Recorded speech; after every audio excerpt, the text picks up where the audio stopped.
Alhamdulillahi Rabbil Alamin. Wassalatu wassalamu ala ashrafil anbiya'i wal mursalin wa ala alihi wa sahbihi ajma'in.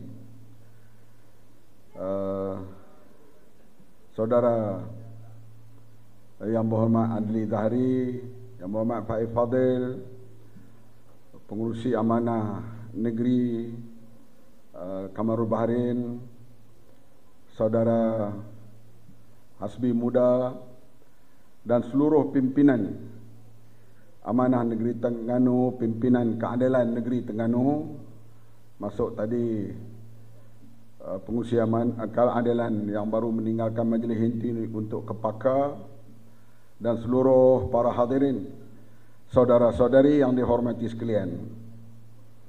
Saya diberitahu oleh penganjur supaya berhenti 11:30.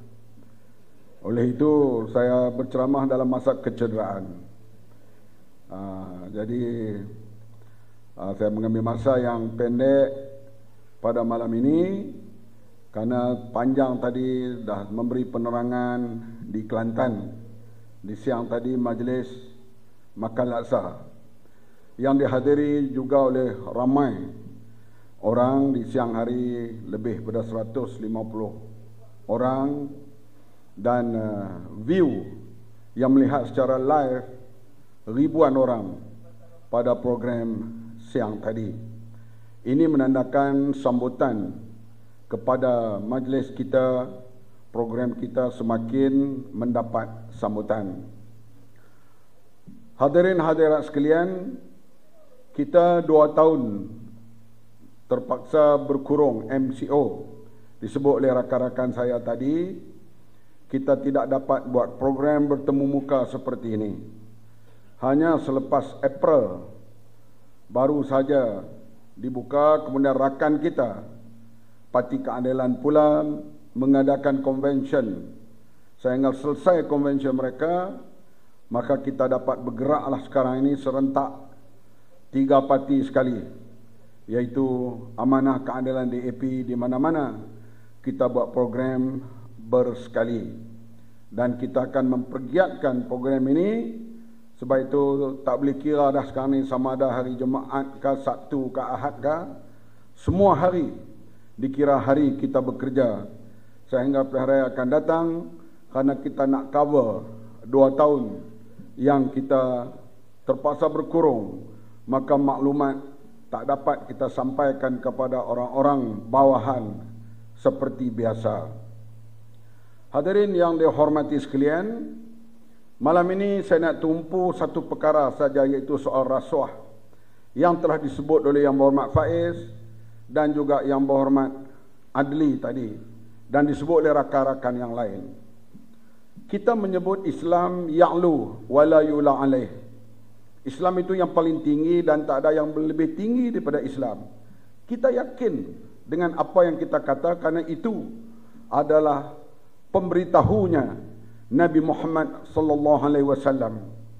Kemudian pula kita pula menjulang perjuangan Islam rahmatan lil alamin. Islam itu rahmat untuk semua. Wa ma arsalnaka illa rahmatan lil alamin. Tidak aku utuskan engkau Muhammad melainkan membawa rahmat kepada sekalian alam. Apakah ianya membawa rahmat berlaku kepada dunia Islam sekarang? Salah Al-Quran, salah hadis, atau salah orang Islam itu sendiri? Sekarang negara-negara orang Islam tercorot ke belakang. Buatlah ukuran indeks apapun, umat Islam terkebelakang. Indeks rasuah, indeks hak asasi, indeks kebahagiaan, semua negara Islam terkebelakang. Sebab itulah kita ingat kata-kata almarhum Rashid Rida daripada Mesir ketika dia melawat Eropah 70 tahun dulu. Beliau mengatakan, aku pergi ke negara Eropah, aku melihat Islam ada di sana. Aku balik ke negeriku, aku melihat orang Islam, tetapi Islamnya tidak ada. Ini yang berlaku di dunia Islam. yang menyebabkan umat Islam mundur. Bahkan kebelakangan ini, seolah-olah umat Islam semakin tewas. Baru-baru ini minggu lepas saya hadir program pembebasan Palestin yang dibuat di Iraq, di kota Karbala. Kenapa dibuat di Iraq? Kenapa selalu dibuat di Iran? Kenapa selalu dibuat di Lebanon?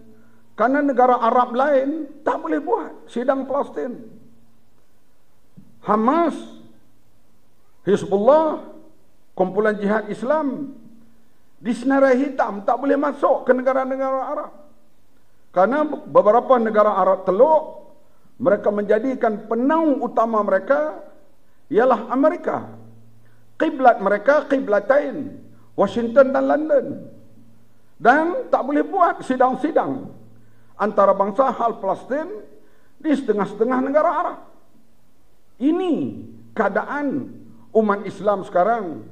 Dan sekarang sedang berlaku satu pergolakan besar, iaitu dikatakan orang-orang Yahudi ortodok, orang-orang Yahudi yang radikal akan masuk dan menguasai Masjid Al-Aqsa tidak lama lagi.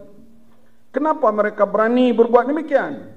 Karena mereka lihat negara-negara Arab satu demi satu mengiktiraf negara haram Israel. Satu demi satu membuat hubungan dagang dengan Israel. Dan umat Islam berada di tahap yang begitu terkebelakang. Tapi kita jangan bimbang, karena berlaku juga kebangkitan-kebangkitan di pihak lain. Dan kita lihat sekarang ini, negara Israel itu tidak boleh bertahan lama, karena penaung utama mereka iaitu Eropah semakin lemah. Kerana dunia sedang berubah, dipanggil shifting of power pada barat ke timur. China, Iran, Rusia yang membuat gabungan. Kemudian kesatuan BRICS, Brazil, India dan beberapa negara lain yang bersatu dengan kumpulan ini akan menyebabkan terpukul ekonomi negara-negara Eropah pada masa hadapan. Oleh itu bila Eropah lemah, khasnya Britain, Perancis, Amerika dan sebagainya, akan lemahlah Israel. Karena kekuatan Israel bergantung kepada mereka yang selama ini memelihara dan membantu mempertahankan Israel. Cuma negara-negara Arab terlambat di sudut nak mempertahankan Israel, karena kita lihat sekarang ini pola dunia sedang berubah ke arah timur. Kembali saya nak sebut tadi hal rasuah. Saya nak bandingkan tiga kaum utama di Malaysia ini, sikap mereka terhadap rasuah. Orang-orang Cina, orang Tionghoa, kebanyakan mereka dulu menyokong MCA. DAP menang beberapa tempat di bandar-bandar seperti Seremban dengan Chan Manhinnya, Kota Melaka, itu tempat mereka boleh menang. Johor, payah mereka nak menang. Bandar Kuala Lumpur, iaitu Bukit Bintang, beberapa kursi di Pulau Pinang, itulah tempat mereka boleh menang. Beberapa tempat DAP. Selain itu, MCA. Berlaku skandal rasuah yang hebat dalam MCA, terutama dalam Koperasi Bersatu. Menjelang tahun 86, pimpinan MCA waktu itu Tan Kun Suan, dia ditangkap dan didakwa di mahkamah. Marahnya orang Cina terhadap rasuah dan penyelewengan dilakukan oleh pemimpin MCA. Pilihan raya tahun 86 itulah DAP menang paling besar, 24 kursi parlimen. Pulau Pinang hampir mereka tawan. Hanya kurang 2 kursi lagi untuk mereka menguasai Pulau Pinang. Di Negeri Sembilan, seorang driver lori Cina, tak pandai cakap Mandarin, cakap Cina kampung bolehlah. Tak pandai bahasa Inggeris, tak pandai bahasa Melayu. Driver lori balak. Hantar calon wakili DAP, lawan MCA. Hari parakan ribuan orang membawa calon MCA. DAP hanya pergi sebuah kereta tempat daftar mengundi. Bila datang putusan pilihan raya, DAP itu menang. Dia tak berkempen langsung, dia pun tak boleh bercakap, dia boleh hanya lu goa saja, tapi dia menang. Kenapa? Orang Cina protes karena MCA terlibat dalam rasuah. Orang India pula, mereka juga bukan berpendidikan tinggi di estate, ada hidup di rumah-rumah setinggan di tepi jalan kereta api. Sedikit saja yang kaya raya. MIC terlibat dalam skandal rasuah Mica Holding. Pemimpin MIC terlibat didedahkan dalam parlimen dan di luar parlimen. Orang India marah karena wang negara bantu sepatutnya untuk menolong orang-orang miskin India, tetapi diperkayakan pemimpin-pemimpin MIC. Datang pilihan raya 2008, semua calon MIC kalah. Sekarang tinggal satu saja, yaitu di Tapah. Semua calon MIC kalah karena orang India menolak mereka, terutama isu rasuah dan penyelewengan. Kita lihat pula orang Melayu, dedah sekali rasuah, dedah, masih panggil bosku. Bahkan ada ungkapan pula mengatakan, orang Melayu, orang Islam, mereka ini kalau melakukan segala bentuk dosa, mereka ada pintu taubat. Kita perlu sokong mereka, karena orang bukan Islam, dia baik macam mana pun, dia tak ada pintu taubat. Kita lihat, kenapa orang Islam tidak sensitif hal rasuah ini. Kita selalu sebut, kita yang membaca ayat Ar-Rashi wal Murtashi finnar. Tetapi ayat ini tidak dibaca oleh menteri-menteri Singapura. Karena menteri-menteri Singapura 80% bukan Islam. Tapi Singapura negara yang keempat dalam dunia, paling rendah rasuah dalam dunia. Dan negara yang paling rendah rasuah dalam dunia tak baca pun ayat Ar-Rashi wal Murtashi finnar, yaitu New Zealand. Kenapa khazanah Islam ini diambil dan dilaksanakan oleh orang lain? Sebaliknya, kita melihat bila rasuah terbesar berlaku dalam dunia, skandal 1MDB. Bila pemimpin PAS pergi jumpa Arukanda, Arukanda menerangkan hal 1MDB. Kata Tuan Ibrahim Tuan Man, kami berpuas hati terhadap penerangan itu. Sedangkan 1MDB skandal rasuah yang terbesar dalam dunia. Kalau kita tak tahu, tanya pada orang yang tahu. Saya tak erti dalam hal law, undang-undang. Saya tanya Faiz Fadil. Saya tanya Hanifah Maidin. Saya tak pandai dalam hal akaun. Saya tanya Tony Pua. Saya tanya Rafidi Ramli. Saya tanya Lim Guan Eng. Ini orang yang reti dalam hal akaun dan sebagainya. 1MDB memang payah nak faham. Kita tanyalah orang yang reti. Tapi bila dah tanya, dia tak bawa orang yang reti, akhirnya dia berpuas hati. Sekarang, skandal 1MDB begitu besar, rakyat kena bayar hutang. Anak cucu kita, anak cucu Raja Bahrain, anak cucu Adli, anak dan cucu Faiz Fadil nanti kena bayar hutang 1MDB. Lebih 50 bilion. Satu tahun interest 1.7 bilion. Kita kena bayar di atas skandal rasuah yang dibuat di zaman pimpinan Najib. Tapi kita lihat parti Islam tak bersuara hal ini. Hal perkara yang besar yang membawa negara boleh, kalau tak dikawal, boleh menjadi seperti Sri Lanka. Inilah akibat besar, hadirin sekalian, bila rasuah dipejam mata. Akhirnya kita lihat di dunia Islam, na'udzubillah, tidak akan jadilah seperti di negara-negara umat Islam yang lain, di mana umat Islam sekarang bukan hanya ekspor minyak, ekspor utama mereka, tapi ekspor utama di negara orang Islam ialah pelarian sekarang ini. Bila kita nak insaf perkara ini, memang Pakatan Harapan dulu bila memerintah menteri-menterinya tak berpengalaman. 2 orang saja berpengalaman, Tun Mahathir dan Mahyudi Yassin. 2 orang lagi biasa jadi ketua menteri dan menteri besar, Lim Guan Eng dan Azmin Ali. Yang lain semua tak pengalaman. Kita akui, kita masuk hari pertama ke pejabat kementerian masing-masing, kita terpinga-pinga. Sentiasa berbincang dengan pegawai-pegawai kerajaan. Maka saya berbincang dengan Panglima Angkatan Tentera, laut, darat dan udara. Macam mana nak buat, macam mana nak memulihkan keadaan dan sebagainya, kita bincang. Dan kita dapati, setahun setengah kita memerintah, Transparency International mengatakan indeks rasuah daripada tempat 61 kita jadi nombor 51. Kita potong 10 negara. Ini kejayaan kita yang tak dapat dinafikan oleh lebay-lebay PAS.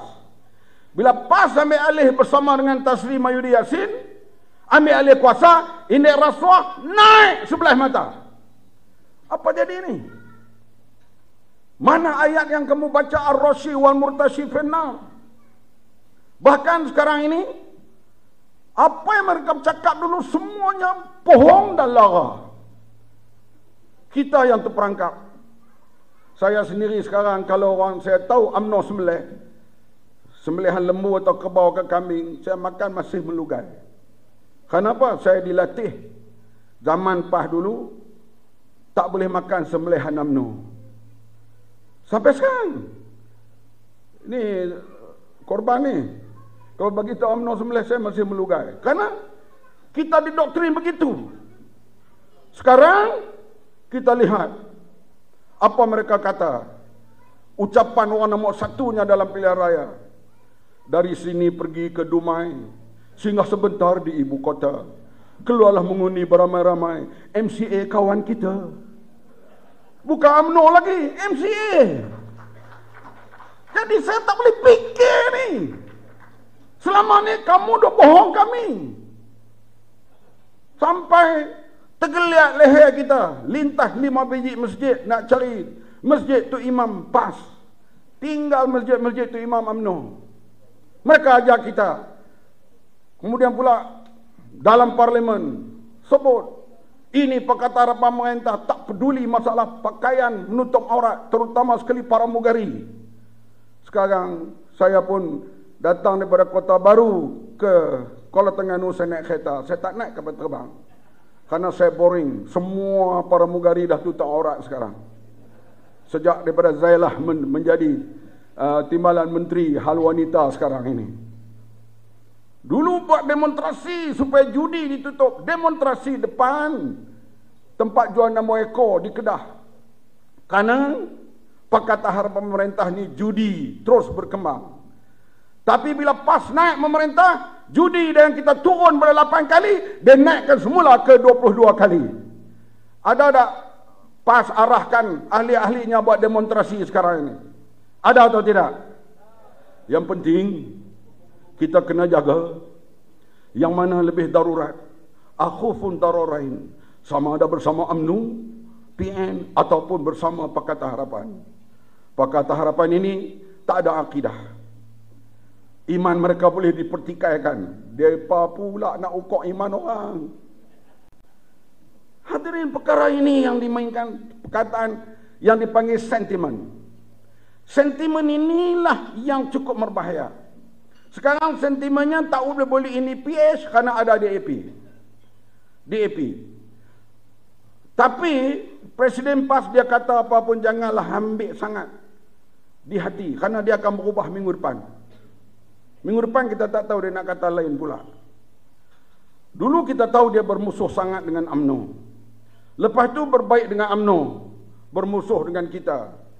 Masa bersama dengan kita, musuh MCA. MCA menentang hudud. DAP tidak menentang darurat di Kelantan. Dia sokong DAP. Masa ucapan di Teluk Intan, membela, mengkempen untuk calon DAP, dia kata DAP sahabat kita. DAP terima perlembagaan Malaysia meletakkan Islam agama rasmi, dia sokong. Sekarang dia hentam DAP, dia sokong MCA. Lepas pilihan raya ni, dia akan kata pula PA sahabat kita. Memang mereka yang memimpin PA itu terutama amanah rakan-rakan kita. Dia akan berubah gitu pula. Sebab orang ni dia berubah barangkali setiap seminggu ada pandangan-pandangan lain. Tapi yang penting bagi kita, kita kena terus istiqamah. Kena terus berpegang, iaitu good governance yang disebut oleh rakan-rakan tadi adalah perkara yang paling penting. Kita sepatutnya sekarang berada setaraf dengan negara Korea di sudut kekuatan ekonomi. Tapi 60 bilion bocor 1 tahun. Bayangkan wanita-wanita depan saya. Kalau kamu demand nak beli beg tangan 10 biji pun dah banyak dah. 4, 5 tu berpatutan, sampai 10 ni dah melampau. Bayangkan kalau orang itu ada beg tangan 350 biji. Dia nak letak di tangan mana? Tak lama lagi berehatlah dalam jail dia. Kenapa? Satu projek ni sebut dalam mahkamah, bukan di luar mahkamah. Dia minta 180 juta. Can you imagine ni? EV korban. Dia minta 180 juta dan dah beri. Sebab itu dia kena denda lebih 900 juta kerana didenda 5 kali daripada rasuah yang dia minta. 900 juta lebih dia kena bayar denda kerana 180 juta. Projek itu projek apa? Solar untuk bekalan elektrik dan sebagainya ke sekolah-sekolah. Projek lebih kurang 1.2 bilion. Kalau 400 juta habis kerana rasuah, projek itu sebenar 800 juta saja. 400 juta dah hilang. 400 juta itu banyak mana wang yang boleh kita bantu luar bandar, bantu bina sekolah, bantu balai polis, bantu rumah-rumah angkatan tentera. Kalau 60 bilion setahun bocor ini banyak. Tapi orang Islam lihat perkara ini perkara enteng. Akhirnya yang susah kita. Memang warna NDB orang tak nampak. Sebab tak tahu duit itu hilang. Saya sendiri pun tak pandai. Kena tanya orang yang kerti. Tapi bila buat kapal LCS, bayar 6 bilion sebiji tak siap. Baru orang nampak, oh macam ni rupanya jadi. Hoda helikopter tak nampak. Tak hilang ke mana, sayap ke mana, badan entah ke mana. Tak nampak. Baru orang boleh nampak, itu belum lagi siasat kementerian-kementerian lain. Sebab itu rasuah menjadi tajuk utama kita. Cara nak mengatasinya, jalan yang paling baik ialah undi semula Pakatan Harapan dalam pilihan raya yang akan datang. That is the best way. Tak ada jalan lain. UMNO jangan haramlah sebab UMNO dah jadi budaya. Dia dah culture. Dan sekarang pun PAS dah tiru. Saya jumpa orang kedutaan di sebuah negeri. Dia kata saya heran bila Kelantan dapat duit daripada kerajaan Pakatan Harapan. Yang pertama 400 juta. Yang pertama dia beli Mercedes dulu 14 biji. Kenapa rakyat Kelantan tak buat tunjuk perasaan? Saya kata orang Melayu ni memang payah.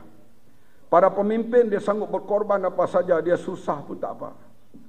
Saya selalu bawa cerita Hang Tuah yang jauh pergi mengembara. Ni orang Melaka ni selalunya itulah depa cerdiklah dulu bodoh macam itulah. Pergi mengorak Tun Teja di Pahang. Nak dapat Tun Teja tu bukan senang. Cantik. Duduk dalam istana nak kena panjat pagar nak tengok Tun Teja yang dilakonkan oleh Seniwati Zaitun. Ingat tak? Dapat. Tun Teja pun gila ke Hang Tuah tak kira dah. Memang dia suka. Oleh kerana Tun Teja nak persembahkan Hang Tuah nak persembahkan Tun Teja kepada raja, dia nak buat macam mana? Dia buat bagi makan sirih lupa. Supaya Tun Teja lupa pada dia. Dia menyanyilah lagu berkorban apa saja, harta ataupun nyawa. Berkorban tu apa? Nak beri hak dia kepada pemimpin. Patutnya kita pahlawan panglima, hak raja tu kita ambil jadi hak kita. Baru hero. Tidak. Korban apa saja untuk memimpin. Inilah susah macam mana pun tak apa. Boleh tengok wakil rakyat Exco naik Mercedes, kami tak makan pun tak apa. Air keroh macam teh susu pun tak apa. Bila orang-orang Melayu, orang Islam nak ubah sikap ini? Ini soal rasuah, soal korupsi ni perkara besar. Tengok Pulau Pinang, negeri yang bukan orang Islam jadi ketua. Kita boleh nak kata apa? Dia boleh buat bridge, dia boleh buat jalan raya, lebuh raya. Daripada Bandar Tanjung ke balik pulau. 270 juta lebuh raya itu. Duit mana? Kerajaan negeri. Kenapa kerajaan negeri boleh bina? Kerana duit ada. Kenapa duit ada? Tak tirih, kurang rasuah. Saya tak berani katalah 100% tak ada. Tapi amat kurang rasuah dibuktikan oleh laporan audit negara. Terengganu dia kena terima kasih kepada Pakatan Harapan. Kerana kita janji manifesto kita kalau kita menang, kita akan tunaikan iaitu royalti dikembalikan kepada negeri yang menghasilkan minyak. Terengganu pengeluar minyak, kita menang, kita tunaikan janji. Siapa Menteri Kewangan? Lim Guan Eng, Cina tu. Kita kata nak kena tunaikan ni, Lim Guan Eng ni banyak orang dapat ni. Kita janji, kita kena tunai. Itulah beri lebih 1 bilion setahun kepada Terengganu di bawah kerajaan Pakatan Harapan. Kalau UMNO terus memerintah, dia tak akan beri royalti ini kepada Terengganu. Ini hadirin sekalian jasa kerajaan Pakatan Harapan. Sebab itu Menteri Besar Terengganu, Esko Terengganu jangan act sangat.